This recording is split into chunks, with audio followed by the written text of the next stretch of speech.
And the idea is to create a whole new set of laws and ignore the existing human rights laws and other laws under the pretext of pandemic preparedness and the biosecurity agenda. The WHO is developing through all its nations, but with the WHO Directorate in the United States in charge, a pandemic treaty and amendments to the existing international health regulations that will remove the human rights protections currently embedded in the IHRs, will enforce surveillance, censorship, get rid of freedom of speech, require governments to censor and only push a single narrative. Also, we will be subject, if they can make this work, to vaccines developed in 100 days, which the organization CEPI is planning to do.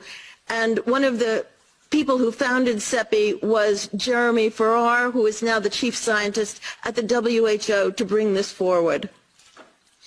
Other things that the amendments do is to bind the states so they're no longer recommendations but enforceable edicts, provide a liability shield, get rid of intellectual property rights, move supplies from one country to another, enforce digital passports, and the Director General of WHO can demand that a pandemic or a potential pandemic exists. He can just declare it with no standards, and then countries around the world will have to obey. Also, the WHO will tell you what drugs you can and can't use in your nation once a pandemic is declared. Obviously, the budget will increase. One Health is another part of this.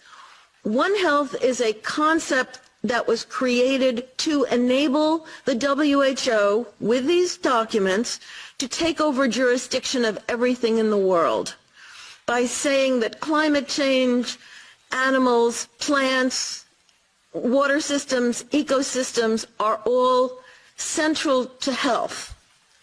Also embedded in this concept is a peculiar notion that humans are no longer of greater value than animals.